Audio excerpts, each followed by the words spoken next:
Hi ಎಲ್ರಿಗೂ ನಮಸ್ಕಾರ. ಯಾರೆಲ್ಲ ನನ್ನ ವಿಡಿಯೋ ನೋಡ್ತಾ ಇದ್ದೀರೋ ಪ್ಲೀಸ್ ಸಬ್ಸ್ಕ್ರೈಬ್ ಮಾಡಿ, ಶೇರ್ ಮಾಡಿ, ಇಷ್ಟ ಆದರೆ ಲೈಕ್ ಮಾಡಿ. ತುಪ್ಪ ಹೇಗೆ ಕಾಯಿಸೋದು ಅಂತ ನೋಡೋಣ ಬನ್ನಿ. 2 ಸೇರು ಬೆಣ್ಣೆ ಇದೆ, ಅದಕ್ಕೆ 1 ಎಲೆ ಮೆಂತೆ, ಮೆಣಸು, ಲವಂಗ, ಏಲಕ್ಕಿ, 1 ಗೆಡ್ಡೆ ಬೆಳ್ಳುಳ್ಳಿ. ಪಾತ್ರೆನ ಒಲೆ ಮೇಲೆ ಇಟ್ಕೊಂಡು ಆ ಪಾತ್ರೆ ಒಳಗಡೆ ಬೆಣ್ಣೆ ಹಾಕಿ, ಈ ಪಾತ್ರೆ ತಳ ಗಟ್ಟಿ ಇದ್ದರೆ ತುಂಬ ಚೆನ್ನಾಗಿ ಬೆಣ್ಣೆ ಕಾಯುತ್ತೆ. ಆದಷ್ಟು ತಳ ಗಟ್ಟಿ ಇರೋವಂಥ ಪಾತ್ರೆನೇ ಚೂಸ್ ಮಾಡ್ಕೊಳ್ಳಿ, ಚೆನ್ನಾಗೇ ಬಾಯ್ಲ್ ಆಗುತ್ತೆ.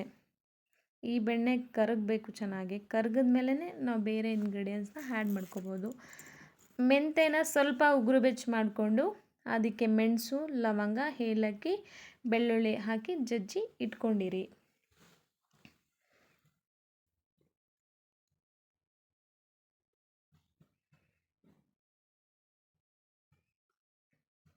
ಬೆಣ್ಣೆ ಇನ್ನೂ ಕರಗಿಲ್ಲ, ಇನ್ನೂ ಸ್ವಲ್ಪ ಕರಗಬೇಕು. ಬೆಣ್ಣೆ ಫುಲ್ ಕರಗಿದ ಮೇಲೇ ನೀವು ಆ ಇಂಗ್ರೀಡಿಯೆಂಟ್ಸ್ನ ಆ್ಯಡ್ ಮಾಡಿಕೊಂಡ್ರೆ ಚೆನ್ನಾಗಿರುತ್ತೆ.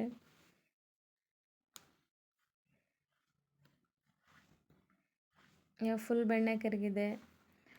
ನಾವು ಆ್ಯಡ್ ಮಾಡ್ಕೊಂಡು ಇಟ್ಕೊಂಡಿದ್ವಲ್ಲ, ಪೌಡರ್ ಮಾಡಿ ಇಟ್ಕೊಂಡಿದ್ದೀವಲ್ಲ, ಮೆಣಸು, ಮೆಂತೆ, ಬೆಳ್ಳುಳ್ಳಿ, ಇದನ್ನೆಲ್ಲ ಆ್ಯಡ್ ಮಾಡಿ.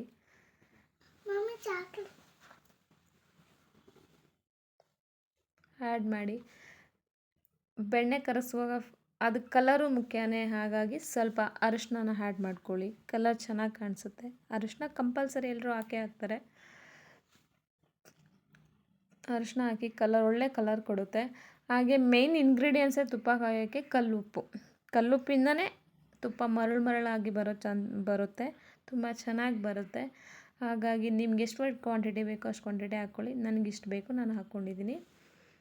ಹಾಗೆ ನಾನು ಹಾಫ್ ಎಲೆ ಮಾತ್ರನೇ ಯೂಸ್ ಮಾಡ್ಕೊತಿದ್ದೀನಿ, ಫುಲ್ ಎಲೆ ಹಾಕ್ತಾಯಿಲ್ಲ. ಯಾಕಂದರೆ ಅದರಲ್ಲಿ ಆಲ್ರೆಡಿ ಏಲಕ್ಕಿ ಫ್ಲೇವರು, ಲವಂಗ ಫ್ಲೇವರ್ ಇರೋದ್ರಿಂದ ಅರ್ಧ ಎಲೆ ಹಾಕ್ಕೊಂಡಿದ್ದೀನಿ. ಏನಕ್ಕಂದರೆ ಫ್ಲೇವರ್ ಜಾಸ್ತಿ ಇದೆ. ಬಟ್ ನಿಮ್ಗೆ ಇಷ್ಟ ಆದರೆ ಆ್ಯಡ್ ಮಾಡ್ಕೋಬೋದು, ಇಲ್ಲ ಅಂದರೆ ಸ್ಕಿಪ್ ಮಾಡ್ಬೋದು.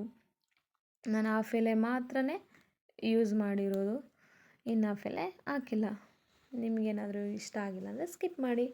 ನಿಮಗೆ ಇದನ್ನು ಬಾಯ್ಲ್ ಆಗ್ತಾ ಆಯಿಲ್ ಥರ ಬರುತ್ತೆ, ಗೊತ್ತಾಗುತ್ತೆ ನಿಮಗೆ.